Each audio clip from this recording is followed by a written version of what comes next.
투자, 생존 본능, 미시움 컴플리다. 검투사 이면호입니다.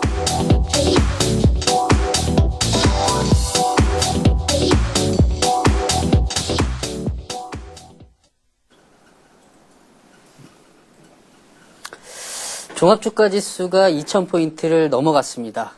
모두가 축제 분위기에 있어야 됨에도 불구하고 저는 서울경제TV를 오기 전에 이런 통화를 나눴습니다. 산타 할아버지하고 통화를 나눴는데요. 산타 할아버지께서 이번 성탄절에 너무 몸도 피곤하고 루돌프도 대한민국의 성탄절은 날씨가 너무 춥다는 일기예보를 접하면서 미처 갈 수가 없어서 일단 급한 대로 외국인 투자자들한테만 선물을 좀 보내고 그리고 기관 투자자들 몇몇한테만 좀 선물을 보내니 우리 개인 투자자들한테는 조금 늦더라도 이해를 해달라는 통화 내역이었습니다.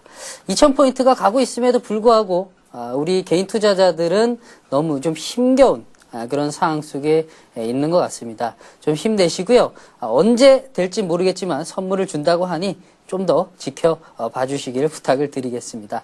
자, 그럼 이제 본격적으로 일목균형표 강의를 시작을 해보도록 하겠습니다. 지금까지는 이제 일목균형표의 5가지 구성 요소인 전환선과 기준선과 그리고 선행 스팬 1, 2, 그리고 후행 스팬의 기본적인 만들어진 생성 과정과 그 적용 방법에 대해서 배워봤고요. 이번 시간에는 이제 본격적으로 이것을 가지고 종목들에 적용을 하면서 실전에서 어떻게 응용을 해야 되는지 그런 시간을 한번 가져가 보도록 하겠습니다. 이번 시간은요, 그래서 전환선과 기준선을 가지고 활용하는 방법, 시간이 되면은 추가적으로 선행 스팬 1, 2, 후행 스팬까지 한번 가보도록 하겠습니다.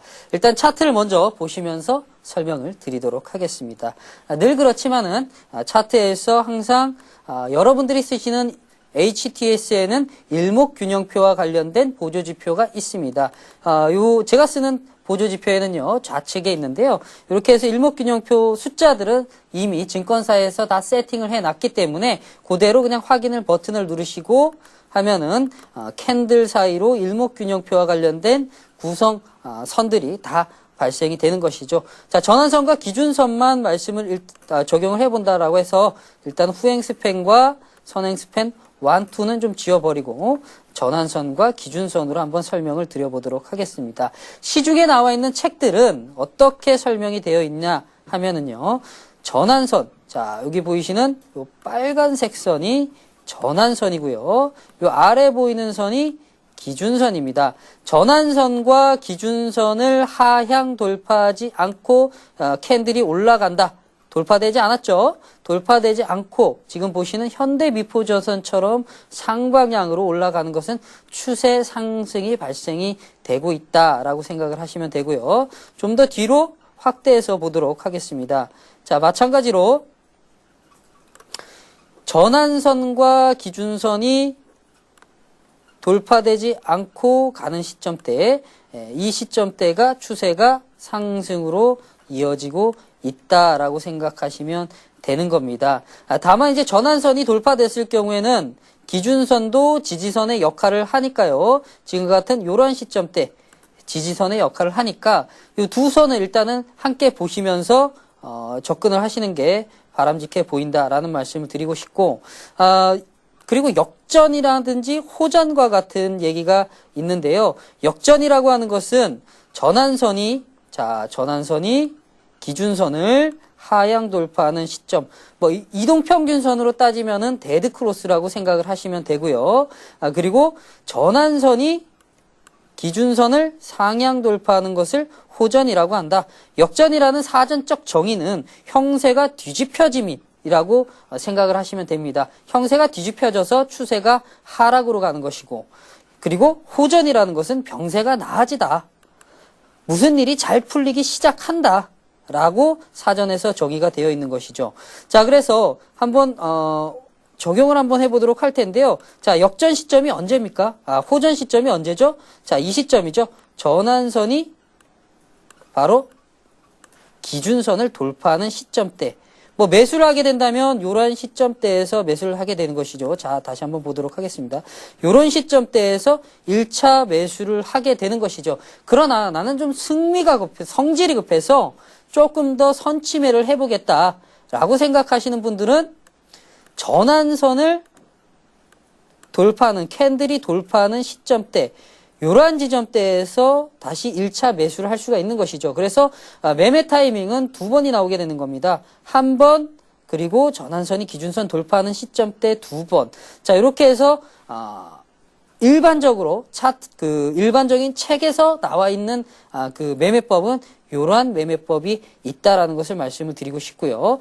반대로 자, 2차로 매도하는 시점대를 한번 잡아보도록 하겠습니다. 역전이 되는 시점대, 요런 시점대죠. 전환선이 기준선을 하향 돌파하는 시점대에서 매도를 하면 되겠고, 다만 이거 가기 전에 지금은 올라왔지만은 다만 그냥 캔들 자체가 기준선을 하향 돌파할 때는 당연히 매도를 해야 되겠죠. 여기서는 이제 3번에 매도할 수 있는 기회가 오는데요. 1차적으로는 그냥 캔들 자체가 전환선을 하향 돌파할 때, 2차는 기준선을 하향 돌파할 때, 한 번은 돌림, 한 번 팔 수 있는 그런 구간을 주면서 전환선이 기준선을 하향 돌파할 때, 이러한 시점 3번에 매도할 수 있는 그런 시점이 발생이 되는 것이죠. 다만 이런 구간대에서 결과적으로 검투사가 얘기한 대로라면 이때 매도했으면 추가적인 상승분을 먹을 수 없는 그런 단점들도 발생이 되는 것이죠. 이런 부분들은 이제 거래량 지표들을 한번 살펴보면서 접근을 하시는 게 좋습니다. 자, 여러 가지 보조 지표들을 배웠죠. 거기서 거래량들 OBB 관련된 보조 지표를 보셨을 겁니다. 자, 여기서 어떻게 적용을 해보냐. 가령 전환선이 언제쯤이 좋을까요? 전환선이 이렇게 하향 돌파되는 시점대, 전환선이 기준선을 하향 돌파되는 이 시점대 검투사가 매도를 하라 그랬는데, 이 시점대에서 거래량, OBB 거래량 지표들을 살펴보게 되면은 뭐 좀 빠지는 부분들이 있긴 하지만은 거래량들이 특정 지정 구간대에서 지지를 받으면서 더 빠지지 않습니다. 물량들이 주가가 빠지게 되면 물량들을 던지니까 빠지는 건데 오히려 빠지지 않고 적당량만 외도물 차익 실현을 하면서 오히려 거래량들이 늘어난다.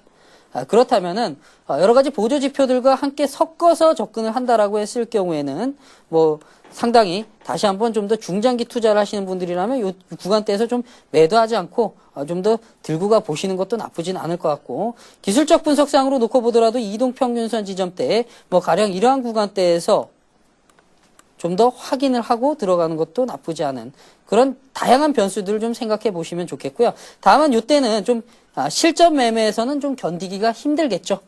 이 구간대에서 상당히 많이 빠지고 있기 때문에 좀 확대를 해보도록 하겠습니다. 뭐 20만 5천 원대에서 한 18만 원까지 빠지게 되면 실전에서는 좀 견디기가 힘든 부분들도 없지 않아 있다. 그렇지만은 이런 식으로 사용을 하면 된다라는 정도로만 이해를 하시라는 차원에서 말씀을 드린 거니까요. 그 점 좀 생각을 해주시고요. 그리고 다음 종목으로 한번 넘어가 보도록 하겠습니다. 동과제라는 종목. 요즘 최근 들어서 증권주들, 보험주들 상당히 많이 올라가고 있는데요. 동부화재 한번 보도록 하겠습니다. 동부화재를 통한 그 일목균형표 사용 방법은요, 또 다른 방법을 한번 제가 적용을 해보도록 하겠습니다. 시중에 나와 있는 책에서 설명하는 방법이 아니고요. 이츠모쿠 상진이 도입한, 일목균형표에 도입한 그 숫자들을 가지고 한번 캔들 카운팅을 해서 캔들 한번 세보겠다. 세면서 단기 조정폭이 얼마나 되는지, 상승폭이 얼마가 되는지를 한번 잡아보도록 하겠습니다. 자, 캔들 카운팅이라고 하는 것은 캔들을 카운팅한다. 숫자를 세겠다라는 건데, 이것도 HTS에 모두 다 기능이 있으니까요. 그 점 잊지 마시고요. 자, 캔들 카운팅, 동부화재를 가지고 캔들 카운팅을 해보도록 하겠습니다. 여기서 말씀드리고 싶은 것은요. 9일. 상승할 전환선이 9일로 적혀 있는데요. 상승할 수 있는 최대 단기 상승치는 9일이다. 이렇게 이츠모쿠 상진은 정의를 하고 있습니다. 그런데 상승치의 반대가 되는 최대 단기 조정은 6일이다. 그 부분에 있어서는 뭐 주역에서 뽑아낸 수치들을 말씀을 드리는 거고, 뭐 제가 다 말씀드릴 수 없는 거고요. 6일이다라는 것만 좀 이해를 하시면 될 것 같습니다. 그렇다면은 추세가 아니라 단기적인 폭을 가지고 한번 제가 캔들 카운팅을 통해서 그 사실이 맞는지 아닌지를 한번 뽑아보도록 하겠습니다. 자, 캔들 카운팅 들어가도록 하겠습니다. 상승. 자, 지금 보시는 가운데, 자, 요 가운데에서 6일을 넘지 않는. 자, 이것을 어떻게 적용을 했냐면은요. 자, 요 지점대 추세가 바뀌는 음봉의 최고점에서 단기 추세가 상승으로 전환되기 전에 음봉의 저점을 캔들을 세어봤더니, 카운팅을 해봤더니 6일이 넘지 않는다라는 것이죠. 다시 한번 해볼까요? 캔들 카운팅을 가지고요. 추세가 전환되는 음봉의 최고점에서 최저점, 추세가 전환되기 음봉의 최저점의 숫자를 세게 되면 그 조종폭은 6일을 넘지 않는다. 4일이죠. 자, 여기 다시 한번 보도록 할게요. 추세가 바뀌기 전 음봉의 최고점에서 최저점, 추세가 바뀌기 전, 상승으로 턴하기 전 음봉은 6일을 넘지 않는다. 이해가 가시나요? 자, 이런 부분들을 통해서 단기 조정과 시세 상승에 대한 부분들도 잡아낼 수가 있는 것이고요. 추세 상승 같은 경우에는 긴 추세가 전환선과 기준선을 깨지 않고 계속해서 추세를 이어간다라고 했을 경우에는 상승치는 52개의 캔들을 넘을 수가 없다. 이런 부분들은 뭐 주역을 통해서 뽑아낸 숫자를 가지고 도입하는 것이기 때문에 뭐 이렇게 시중에 나와 있는 설명은 없고요. 뭐 저 검투사만이 좀 할 수 있는 그런 내용이다라는 거 좀 말씀을 드리고 싶고, 뭐 다 말씀드리지 못한 점 좀 양해 말씀을 또 드리도록 하겠습니다. 또 기회가 되면 뭐 다시 말씀을 드릴 테니까요. 저 검투사는 여기서 마치고요. 다음 시간에 뵙도록 하겠습니다.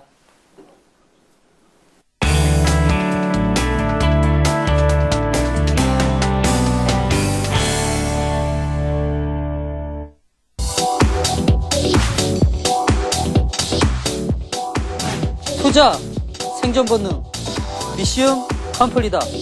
검투사 이면호입니다.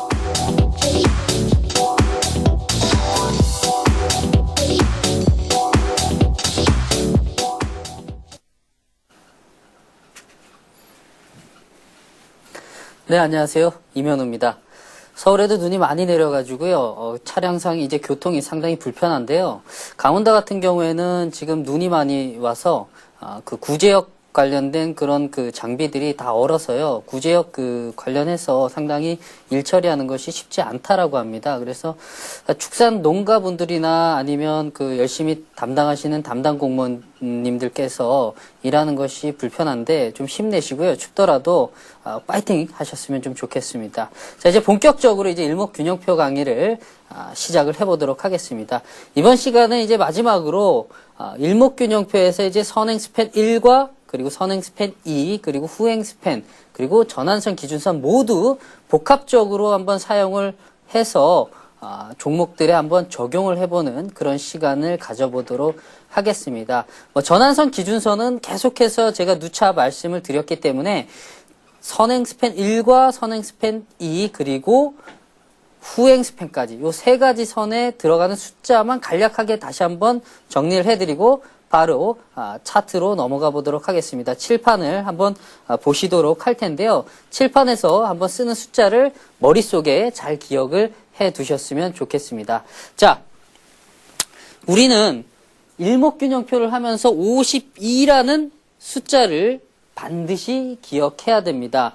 50이라는 숫자에서 모든 숫자들이 파생돼서 나오기 때문이죠. 50이라는 것은 주식시장에서 주식시장도 봄, 여름, 가을, 겨울 계절이 있는데 그 한 계절을 담당하는 날짜가 순수 날짜가 52일이다. 그래서 이 52일도 계절도 초봄과 늦봄, 초여름과 늦여름 나눠지기 때문에 나눠봤을 경우에 2로 나눠서 26일이 발생이 되는 것이다. 이 26이라는 숫자가 바로 선행 스팬 1에서 선행에서 앞에 전환선과 기준선의 기준값, 중간값을 26일 선행시킨 값이 26일이고요. 후행 스팬에서도 그날의 종가 가격을 26일 뒤로 후행시킨 그 가격에 들어가는 숫자도 26일이다라는 것 잊지 마시고, 그리고 선행 스팬 2에서 발생되는 52라는 숫자도 최고가와 최저가의 52일간의 값을 나누기 2한 것이다 라는 것을 잊지 마시고, 요 숫자들 52에서 나눠져서 26이 나온다라는 것 잊지 마시고, 이런 내용은 뭐 어디 책에 설명이 되어 있는 것이 아니니까 머릿속에 잘 기억을 해 두셨으면 좋겠습니다. 자, 요런 것만 잘 기억을 하시고 차트를 보면서 설명을 해 드리도록 할 테니까요. 한번 차트로 보도록 하겠습니다. 자, 차트는 언제나 저 검투사가 말씀드린 대로 어떤 HTS에도 이 일목균형표와 관련된 보조지표 차트들은 다 있으니까요. 그 점 명심을 하시고 바로 들어가 보도록 하겠습니다. 자, 일목균형표라고 보조지표를 딱 찾아서요. 딱 누르게 되면 일목균형표의 차트가 생기는 것이죠. 자, 전환선과 기준선. 자, 선들이 너무 많아서 복잡하실 겁니다. 자, 전환선이, 자, 제가 한번 쓰면서 한번 말씀을 드릴게요. 이것이 전환선이고요. 그리고 여기 아래 보이는 선이 기준선이고요. 그리고 여기 뒤에 조금 흐릿하게 보이죠? 이 뒤에 보이는 흐릿하게 보이는 선이 후행 스팬이고요. 그리고 여기 빨간색 선이 선행 스팬 1, 그리고 파란색 선이 선행 스팬 2다. 그래서 총 5개의 선으로 구성이 되어졌다 라는 것 잊지 마시고요. 자, 복잡할 텐데 우리 시청자분들께서는 HTS에 켜놓고 한번 같이 비교해 보면서 보시는 것도 나쁘진 않을 것 같습니다. 그래서 이걸 복합적으로 한번 사용을 해 보면요. 지금 보고 계신 차트는 포스코라는 차트입니다. 포스코를 한번 후행시켜 가지고 뒤로 한번 밀어서 한번 보도록 하겠습니다. 포스코가 한 11월 달부터 한번 보도록 할게요. 한번 적용을 해보도록 하죠. 앞에 캔들을 다 지워버리고 우리는 앞에를 생각하지 않고 한번 보도록 하겠습니다. 자, 포스코가 이렇게 주가가 하락으로 가고 있습니다. 이 하락하는 과정 속에서 전환선, 가려져 있는 이 전환선을 돌파하지 못하고 캔들은 빠지고 있고, 기준선도 마찬가지로 하향으로 내려가고 있습니다. 자, 그렇다면 전환선과 기준선이 하향으로 내려간다는 것은 추세가 좀 좋지 않겠구나 라고 생각할 수가 있는 것이죠. 그런데 우리는 일목균형표만 보는 것이 아니라 한번 캔들도 한번 보자. 캔들의 지지 구간대, 과거에 상당히 의미 있었던 시세가 나는 그런 자리들에서 한번 주가가 빠졌을 경우에 여기서 1차 매수를 한번 고려해 보자 라는 생각을 가지고 매수가를 설정해 놓은 상태에서 기다려보는 것이죠. 한번 땡겨보도록 하겠습니다. 그리고 하루가 지나고 이틀이 지났는데 어떻게 됐죠? 매수가를 그냥 깨버렸죠? 자, 그러면 당연히 매수를 안 하면 되는 것이죠. 자, 안 하면 되고, 자, 이렇게 해서 빠졌는데 좀 확대를 해보도록 하죠. 자, 그러면 2차 매수 구간을 한번 잡아보자. 자, 과거의 캔들에 보여주었던 지지 구간대, 캔들만 보는 겁니다. 2차 매수 구간, 자, 2차 매수 구간에서 지지받았던 구간에서 한번 매수를 해보자. 상당히 의미 있는 자리였더라. 과거에도 이렇게 지지를 받았죠. 자, 그래서 다시 이걸 확대를 해보도록 하겠습니다. 자, 그런데 검투사가 뭐라 그랬습니까? 전환선과 기준선이, 전환선이 여기 있는 기준선을 상향 돌파할 때 매수를 하라라고 말씀을 드렸죠. 자, 그런데 지금은 조금 더 좀 더 빠르게 매수 타이밍을 잡아가려고 한다면 전환선을 뚫는 시점대, 이런 시점대에서 한번 매수를 해보는 것도 나쁘진 않다라는 말씀을 드렸었습니다. 그러나 좀 더 신중한 투자자라면 모르겠다. 추세 자체가 상당히 많이 빠졌기 때문에 이렇게 빠졌는데 어떻게 매수를 합니까? 실전에서는 겁이 나서 들어가는 게 쉽지가 않을 겁니다. 그렇다면 기다려 보십시오. 기다려 보신 이후에 조금 더 땡겨보도록 하겠습니다. 예, 여기서 기다려 봤더니 주가가 빠졌죠. 다행이다. 물론 단타 매매를 잘 하시는 분이라면 이 구간대에서 그냥 털고 한 1, 2% 정도, 뭐 한 3, 4% 정도 수익권에서 나오셨겠지만, 그게 아니라 신중하신 투자자라면 다행이다 라고 생각을 했을 겁니다. 자, 그래서 또 빠집니까? 예, 더 빠지네요. 자, 더 빠집니다. 우리가 기준으로 잡았던 지점대보다도 더 빠지는, 과거에 다시 3차 한번 노려볼 만한 캔들의 지지 구간대에서 지지를 받고 갑니다. 자, 그러면은, 자, 드디어 전환선과 전환선이 기준선을 돌파하는 시점대가 왔습니다. 자, 그럼 여기서 한번 매수를 고려해 봐야 되겠죠? 자, 그렇다면은 매수를 하는데 그동안 한 4, 5일 동안 전환선이 기준선을 돌파하고는 있지만 횡보를 하고 있어요. 자, 그렇다면 우리는 어느 가격대에서 매수를 해야 되는가? 고민이 될 겁니다. 고민이 많이 되겠죠. 자, 저라면은 만약에 제가 이 포스코 이 시점대에서 전환선이 기준선 돌파됐다면 언제 매수할까? 검투사라면 아마도 4일과 5일 동안 거래되던 시점대에 거의 종가 가격대 아래꼬리 달았던 요 부분대를 평균적으로 아래꼬리 달 때 매수를 한번 들어가 보겠다라고 생각을 할 겁니다. 4, 5일 동안 몸통 아랫부분에서 저가 매수를 한다라고 했을 경우에는 평균적인 가격 이하 부분대에서 한번 노려볼 수 있는 그런 특징들이 포착이 되는 것이죠. 자, 그렇다면 저는 아마 매수가를 46만 8천 원 하단부로 지켜놓고 46만 8천 원이 오면은 매수하고 안 오면 매수 안 한다. 종목들이 2천 종목이 넘는데 그걸 굳이 쫓아가는 매수를 할 필요가 있겠습니까? 자, 그래서 지켜봤더니 한번 조금 앞으로 당겨보도록 하죠. 한 번 정도 이렇게 한두 번 정도 전환선이 돌파되는 이런 시점대에서 한두 번 정도는 매수가의 기회를 주더라. 자, 그래서 매수를 했습니다. 어떻게 됐습니까? 그 이후의 결과가 추가적으로 상승이 가죠. 자, 그러나 솔직히 말씀을 드리면은 솔직히 제가 이것을 실전에서 매매를 했는데 솔직히 말씀을 드리면 여기서 매수한 가격을 이 구간대에서 전환선을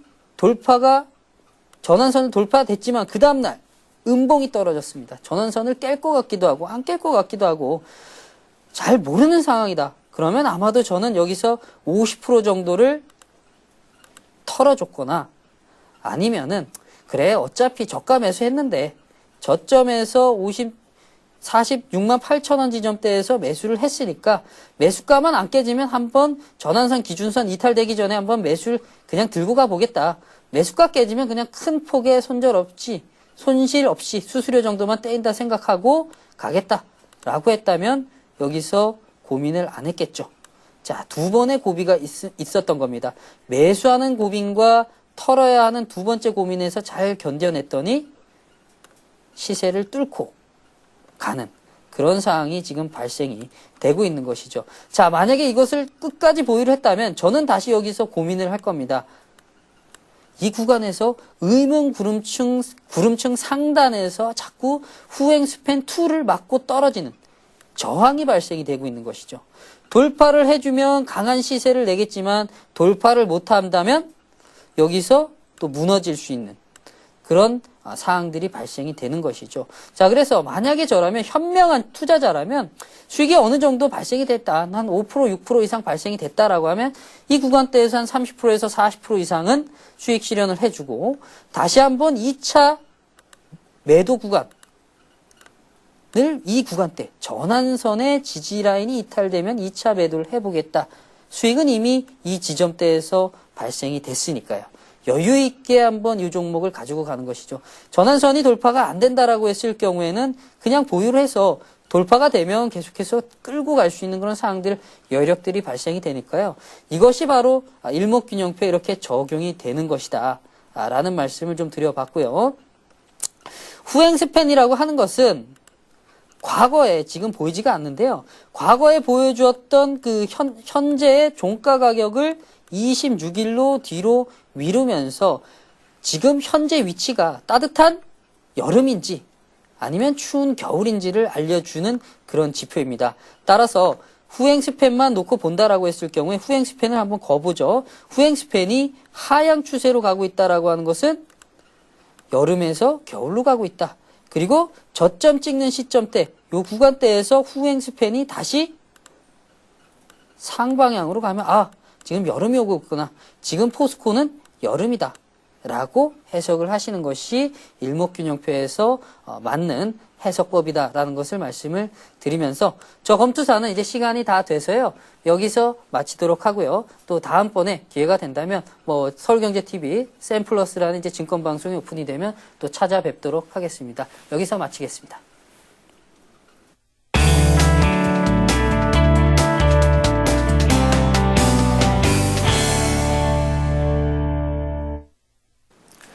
안녕하십니까. 엑선 전문가 유창희입니다. 자, 오늘 교육을 하기에 앞서서 먼저 날씨와 계절에 대해서 조금 언급을 하고 진행을 하도록 하겠습니다. 자, 우리가 일반 생활을 할 때 가장 중요한 요인 중에 하나가 날씨와 계절이죠. 이러한 날씨와 계절은 우리가 항상 접하고 있지만 간혹 가다가 대응을 잘못했을 때 그로 인한 손실이 크기 때문입니다. 자, 주식을 분석할 때도요. 이러한 날씨와 계절처럼 우리가 항상 바라보고 있지만 조금 등한시하는 부분이 있습니다. 바로 이동평균선입니다. 자, 이동평균선이란 이렇게 막상 얘기를 하게 되면은 일반 투자자분들께서 그냥 좀 쉽게 접근하시는 경우가 많이 있습니다. 기본적인 개념을 많이 알고 있기 때문이죠. 하지만 막상 이것을 가지고 종목에다가 대응을 할 때는 뭔가 쉽게 적용을 못하는 경우가 있죠. 왜 그러냐면은 이동평균선에 대한 특성을 정확하게 개념을 잡지 못하고 있기 때문입니다. 예를 들어서 아까 잠깐 날씨에 대해서 언급을 드렸는데요. 우리나라 같은 경우는 사계절이 뚜렷하죠. 사계절이 뚜렷하다 보니까 각각의 계절에 맞게 행동을 잘 할 수 있겠지만은 더운 지방에 있는 사람들은 겨울이란 걸 잘 모르고 있는 경우가 많이 있습니다. 겨울이라는 것은 그냥 개념적으로 알고 있지 실질적으로 경험을 잘 못하기 때문에 막상 추운 곳에 갔을 때는 다른 사람들에 비해서 적응을 하는데 좀 오래 걸린다는 것이죠. 이런 것처럼 이동평균선에 대해서 일반 투자자분들께서 그냥 알고는 있지만 예를 들어서 HTS를 키더라도 바로 주가와 이동평균선은 기본적으로 나오고 있기 때문이죠. 이를 통해서 자주 접하니까 나는 알고 있다고 생각하지만 이거에 대한 개념을 정확히 모르니까 실제로 적용하는데 실수를 많이 하는 경우가 많이 있다는 것이죠. 자, 그래서 오늘 이동평균선의 개념과 특성에 대해서 한번 알아보도록 하겠습니다. 자, 첫 번째 이동평균선의 기본적 개념에 대해서 한번 살펴보도록 하겠습니다. 자, 화면을 보시면요. 자, 이동평균선은 크게 세 가지로 우리가 구분을 지을 수 있습니다. 첫 번째로는 주가가 상승을 보일 때는 이동평균선이 정배열을 보이면서 우상향을 한다는 것이고요. 두 번째는 주가가 하락을 보일 때는 이동평균선이 우하향을 하면서 역배열 형태를 보이신다는 것이죠. 자, 두 번째의 큰 특징은 주가가 단기 반등을 하거나 혹은 하락을 할 때 이동평균선이 지지와 저항의 역할을 할 수 있다는 것입니다. 자, 세 번째로는 이동평균선의 패턴인데요. 뭐 골든크로스가 났다든지 혹은 데드크로스 났다 혹은 삼각수렴이 났을 때 이동평균선의 패턴에 따라서 주가의 방향성을 판단할 수 있다는 것이죠. 하지만 이것만 가지고서는 우리가 실제적으로 앞에서 말씀드렸다시피 종목에 대응하기가 쉽지가 않습니다. 왜 그러냐면은 이동평균선의 특성에 대해서 명확하게 모르고 있기 때문이죠. 그러면은 이동평균선의 특성이 무엇이냐? 이거에 대해서 한번 지금 제가 준비한 자료를 통해서 한번 살펴보도록 하겠습니다. 자, 두 번째 자료인데요. 자, 이동평균선은 크게 세 가지로 구분을 지을 수 있습니다. 첫 번째, 위에 있는 것처럼 시간의 개념이죠. 그리고 왼쪽 하단에 있는 것처럼 가격의 개념, 그리고 오른쪽 하단에 패턴의 개념으로 총 세 가지로 구분을 지을 수 있고요. 각각의 특성에 따라서 시간의 개념은 무엇이냐면은 이동평균선을 통해서 시간적으로 내가 매수 포인트를 오늘 잡느냐, 혹은 다음 주에 잡느냐, 혹은 이 종목을 매도 포인트를 잡느냐, 어떤 진입과 철수에 대한 포인트를 잡는 게 시간의 개념이고요. 그리고 가격의 개념은 무엇이냐면은 A라는 종목을 10,000원에 살 것이냐, 혹은 11,000원에 살 것이냐, 혹은 9,000원에 살 것이냐, 즉 가격에 중점을 놓고 대응을 하는 것이라는 거죠. 그리고 패턴의 개념은 무엇이냐? 수렴이 삼각수렴이다 혹은 골든크로스가 나왔을 때 내가 이 종목을 패턴에 맞춰서 매수를 하느냐 안 하느냐의 차이점을 놓고 대응하는 것입니다. 즉 이렇게 세 가지를 놓고 먼저 제가 아까 계절을 말씀드렸죠. 봄, 여름, 가을, 겨울 이런 것처럼 이동평균선을 크게 세 가지로 놓고 시간, 가격, 패턴을 놓고 대응을 하신다면은 먼저 여러분들이 판단할 때 보다 시간을 단축시킬 수 있고 또한 오류를 줄일 수 있다는 것이죠. 그러면 오늘 그 첫날로서 시간의 개념에서 이동평균선의 시간의 개념에서 그것을 시간의 개념 중에서 이동평균선의 이격도에 대해서 한번 살펴보도록 하겠습니다. 그러면은 이격도가 무엇인지 한번 자료를 통해서 잠깐 언급을 하겠습니다. 자, 이격도란 무엇이냐면은 주가와 이동평균선, 주가와 5일선이나 21선 간의 괴리도입니다. 즉, 주가가 상승을 보이는 상황에서 고점대에서 단기 이동평균선과 주가와 괴리도가 크면은 과열권에 있기 때문에 될 수 있으면 보수적인 전략이 좋은 것이고요. 혹은 주가가 어떤 개별적으로 인해서 주가 급락을 보여서 주가와 이동평균선이 저점대에서 괴리도가 크게 발생한다면 과매도가 발생했다는 것이죠. 그렇다면 단기 반등으로 접근할 수 있다는 것입니다. 자, 이게 첫 번째 전략이고요. 자, 이러한 얘기를 할 수 있는 게 이격도의 두 번째 개념이 가장 중요하기 때문입니다. 두 번째 개념이 무엇이냐면은 이격도가 크게 벌어져 있다면은 이것은 다시 작아지는 성질이 있다는 것이죠. 다시 한번 언급을 하겠습니다. 이격도가 크게 벌어져 있으면은 다시 이는 작아지는 성질을 가지고 있다. 다시 작게 회귀를 한다는 것이죠. 그렇기 때문에 종목이 현재 가매수권역에 있냐 혹은 가매도권역에 있느냐를 판단할 수 있는 기준이 되는 것이고요. 그로 인해서 우리가 어떤 종목을 매수를 하느냐 매도 관점으로 지켜보느냐 혹은 보수적으로 보느냐 전략을 짤 수 있다는 것입니다. 그렇다면 실전 사례를 통해서 한번 살펴보도록 하겠습니다. 자, 첫 번째 종목으로 삼성증권입니다.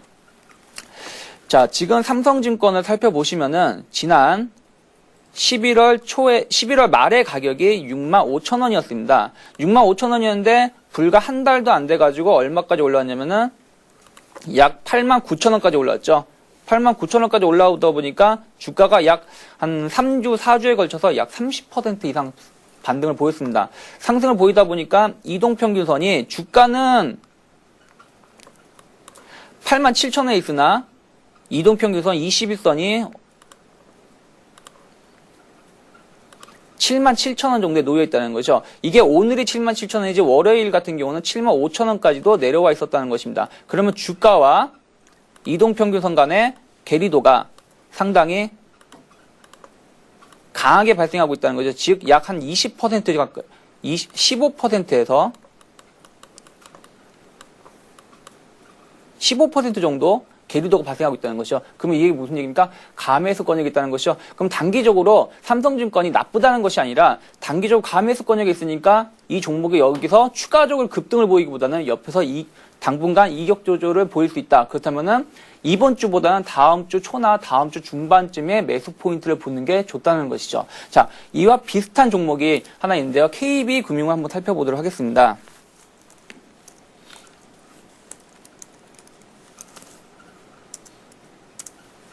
자, KB금융을 보시면은 KB금융은 11월 중순부터 상승을 보이기 시작했죠. 아까 삼성증권은 11월 말이고요. 자, 11월 중순 때 KB금융이 5만 원 정도에 있었습니다. 5만 1,000원에서 5만 원 사이 왔다 갔다 하고 있다가 한 달 정도가 안 돼서 6만 원까지 올라왔죠. 약 20% 정도 주가가 상승을 보였습니다. 그러다 보니까 지난주에 이미 이격도가 크게 생겼다는 것이죠. 지난주 초반에 보시면은 21선이 5만 6천 원, 5만 5천 원에 형성되고 있는데 주가는 6만 600원이나 6만 원 이상에 올라가 있다. 그럼 약 10% 정도 이격도가 발생하고 있다는 것이죠. 즉, 과매수권역에 놓여 있다는 것이죠. 그러다 보니까 KB금융이 어떻게 되는 겁니까? 약간 옆으로 기간 조정을 보이고 있다는 것이죠. 그래서 지금 보시면은 KB금융이 기간 조정을 보이면서 이격도가 어떻게 됐습니까?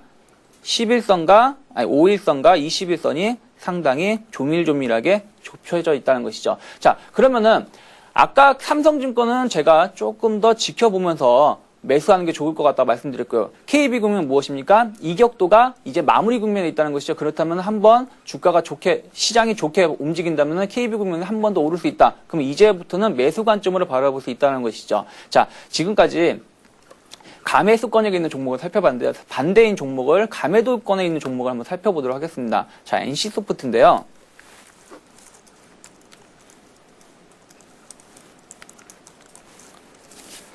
자, NC소프트를 지금 차트적으로 보신다면요.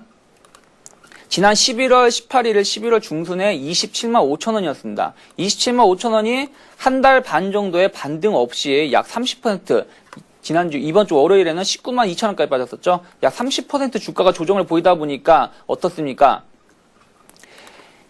주가와 21선 간의 이동평균선의 이 괴리도가 상당히 크게 발생했다는 것이죠. 21선 이동평균선이 약 22만 5천 원 정도에 놓여 있는데 주가는 19만 원에 있다. 약 계리도가 이격도가 한 10%에서 15% 이상 발생하고 있다는 것이죠. 그럼 무엇입니까?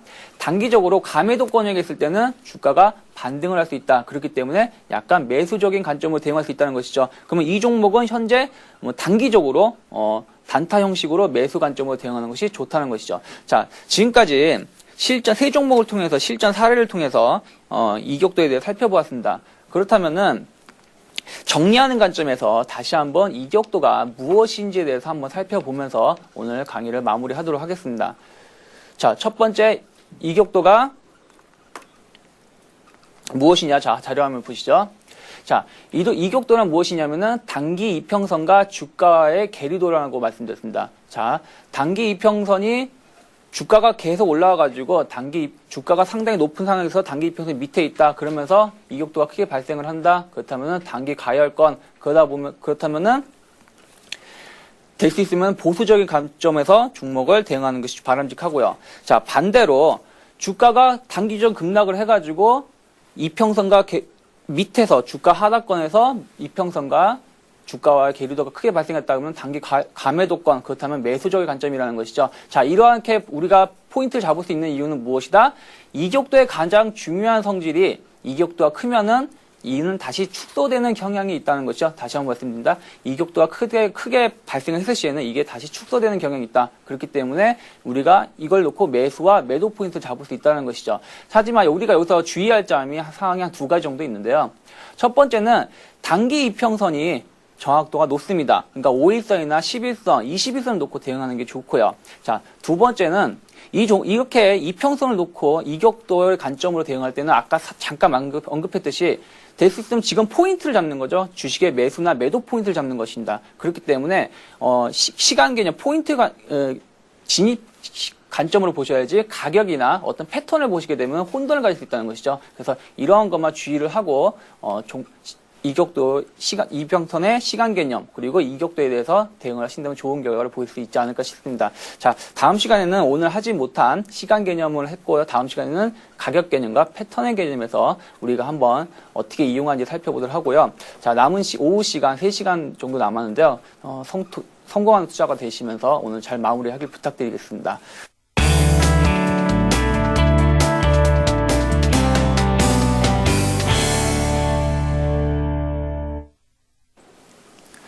안녕하십니까. 엑스원 전문가 유창희입니다. 자, 지난 시간에 이동평균선에 대해서 첫 번째 시간을 가졌고요. 오늘 그 두 번째 시간인데요. 먼저 이동평균선의 기본적 개념에 대해서 짚어보고 진행을 하도록 하겠습니다. 자, 화면을 보시면요.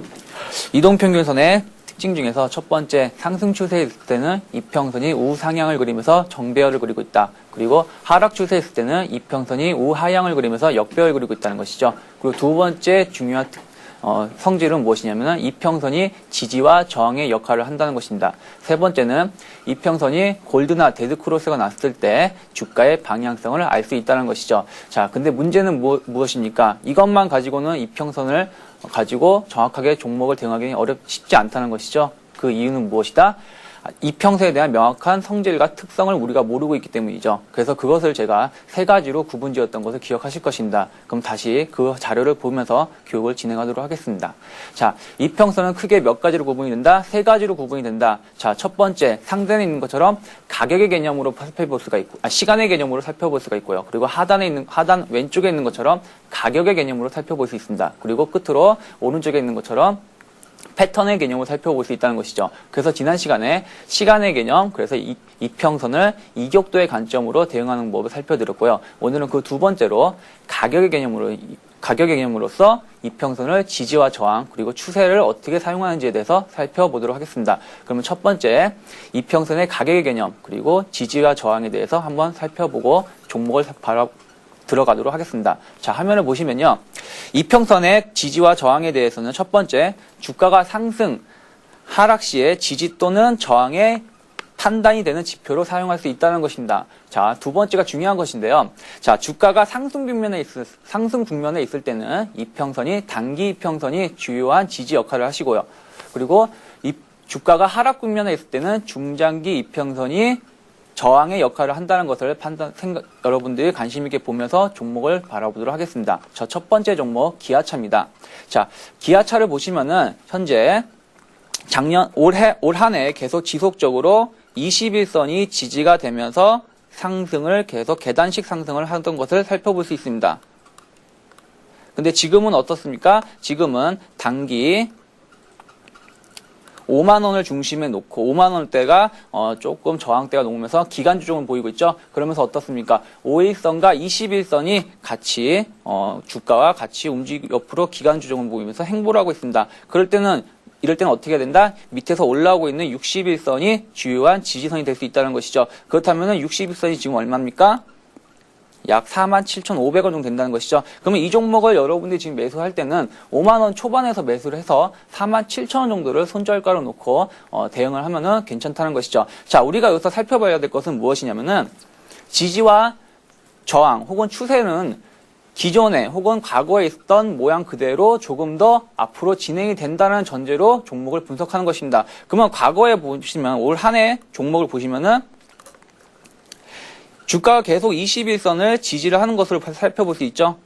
그런데 무엇입니까? 단기적으로 주가가 21선을 지지를 하다가도 주가가 단기 고점대에서 기간 조정이 놓일 때는 어떻다? 21선이 아니라 61선이 지지력이 중요하다는 것이죠. 그러면서 어떻다? 61선의 지지가 성공을 하니까 주가가 다시금 21선을 지지를 하면서 계단식 상승을 보이고 있는 것을 살필 수 있다는 것입니다. 그럼 지금 어떻습니까? 주가가 이격 조절을 마무리 국면에서 61선하고 근접해 있죠. 그렇다면 61선이 지지가 된다면은 다시 주가가 상승 국면에 놓일 것이고, 그렇다면은 그때 다시 21선을 중심에 놓고 대응하는 전략을 짤 수 있다는 것을 우리가 알 수 있다는 것이죠. 자, 지금 정별에 있는 종목을 살펴봤는데요. 반대로 역별에 있는 종목은 어떻게 보는지 한번 살펴보겠습니다. 자, 제가 준비한 자료는 포스코인데요.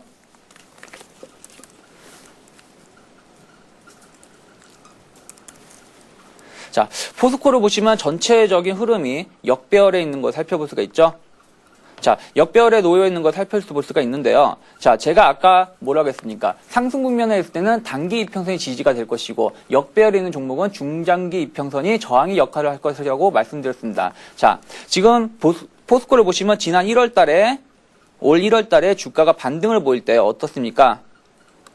61선이 저항이 되면서 주가가 다시 여기를 돌파를 못하니까 하락을 하는 걸 볼 수가 있죠. 그러면서 또 무엇이에요?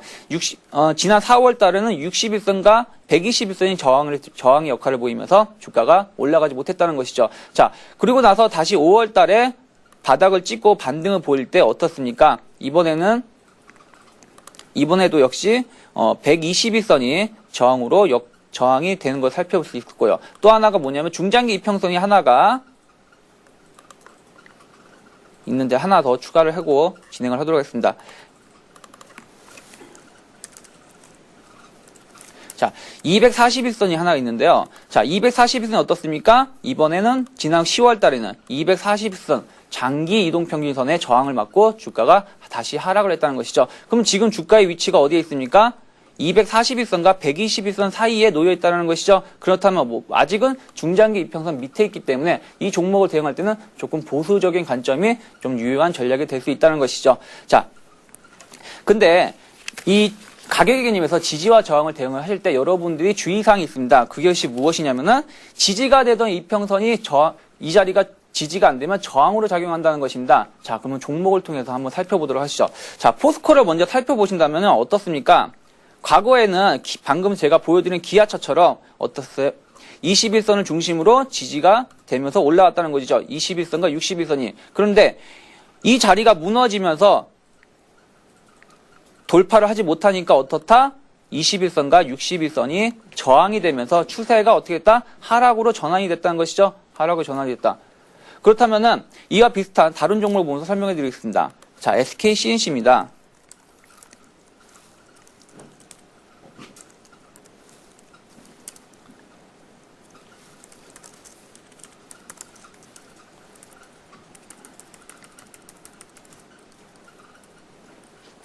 자, SK CNC를 보시면 어떻습니까? 21선을 지지가 되면서 주가가 상승을 하던 것이 이 자리가 무너지니까 21선하고 61선이 오히려 저항이 되면서 추세가 하락으로 전환되고 있다는 것이죠. 이럴 때는 종목을 대응할 때 될 수 있으면 저항권에서는 보수적으로 관점으로 대응하는 것이 좋다는 것입니다. 자, 지금까지 가격의 개념에서 지지와 저항을 살펴봤고요. 다음으로는 추세를 살펴보도록 하겠습니다. 자, 추세의 개념을 먼저 보시고 들어가겠습니다.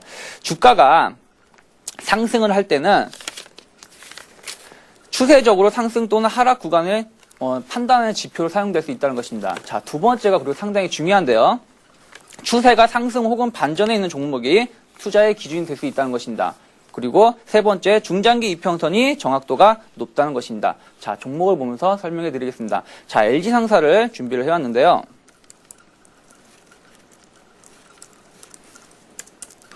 자, 지금 LG상사가 어떻습니까? 추세적으로 상승 국면에 있죠? 추세선 상승 국면에 있다. 그러면은 매수 관점으로 대응하시는 것이 좋습니다. 근데 문제는 추세 상승에 있다고 해도 이것을 어떻게 목표가를 모른다면은 매수를 하기가 힘드시겠죠? 자, 그럼 목표가는 어떻게 잡느냐? 아까 말씀드렸듯이 추세나 지지와 저항은 과거에 혹은 지금에 있는 모양이 좀 더 이어진다는 걸 기준을 간다는 것이죠. 그러면은 이 종목을 보시면 특성이 LG상사는 추세로 갈 때는 바닥 대비해서 한 많이 오르면 50에서 60%, 최소한 30-40%는 오른다는 전제가 모양이 움직이는 모습을 살펴볼 수 있습니다. 자, 지난 6월 달부터 올 10월 달까지 그러한 모습을 보였고요. 그리고 또 과거에 보시면은 작년 7월 달부터 추세 상승이 강하게 오니까 얼마냐요? 23,000원부터 32,000원까지 약 50% 정도 올랐죠. 자, 이런 것처럼 현재 이러한 추세로 올라간다? 그렇다면 이번에 가격 조정을 보였을 때 가격이 저점이 얼마입니까? 34,000원 정도 나죠? 33,000에서 34,000원이다. 그러면은 이 종목이 최대 50%, 최소한 30%는 간다? 그러면 우리가 목표가를 어느 정도 설정할 수 있다? 48,000원이라든지 혹은 55,000원 근처까지 설정할 수 있다는 것이죠. 그러면 지금 종목이 38,000원에서 움직이고 있기 때문에 이 종목은 내가 중장기적으로 끌고 갈 수 있구나라는 전략을 잡고 매매 포인트를 잡을 수 있다는 것이죠. 자, 이러한 추세를 대응을 할 때 가장 중요한 게 무엇이라고 했습니까? 추세 반전에 있는 종목이 투자의 기준이 될 수 있다는 것이죠. 추세 반전이 상당히 중요한데요. 종목을 통해서 설명해 드리도록 하겠습니다. 자, LG생명과학입니다.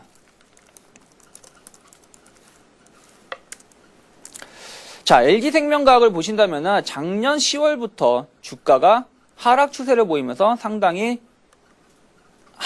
고점 대비 한 50%까지 하락을 보였었습니다. 자, 그런데 이 종목이 올 5월달, 6월달부터 추가 하락을 보이기보다는 어떻다? 반등을 꾸준히 노력을 하고 있다는 것이죠. 그러면서 중장기 추세를 볼 때는 어떤 이평선을 봐야 된다? 중장기 이평선을 봐야 된다고 했죠. 자, 중장기 이평선을 본다면은 60일선하고 120선이 전환하고 있다는 것이죠. 자, 그렇다면 뭐 떴다? 지금 추세가 반전되고 있구나. 그렇다면 이제 추세 상승의 시작점이 놓일 수 있다. 그러면 이게 성공을 한다면은 주가가 계속해서 좀 더 길게 갈 수 있다. 그러면 이 종목 역시 중장기적으로 대응하는 전략을 짤 수 있다는 것이죠. 자, 오늘 제가 이동평균선의 가격의 개념에서 지지와 저항, 그리고 추세에 대해서 가르쳐 드렸습니다. 자, 근데 여기서 우리가 관심 있게 볼 것은 무엇이냐면은 지지와 저항을 이용할 때는 되도록 단기적인 매매를 하시는 분들한테 적합할 것이고요. 추세를 매매하실 때는 개인적으로 단기적인 매매는 힘들고 중장기 매매를 하시는 분들에게 적합한 매매 방법이라는 것이죠. 그러면은 시청자 여러분들께서는 자기가 맞는 매매법을 잘 판단을 하면서 이것을 이용하신다면 보다 좋은 결과를 얻으실 수 있을 거라 생각이 들고요. 다음 시간에는 이동평균에 대해서 마지막 패턴에 대해서 살펴보도록 하겠습니다. 지금까지 X1 전문가 유창이었습니다.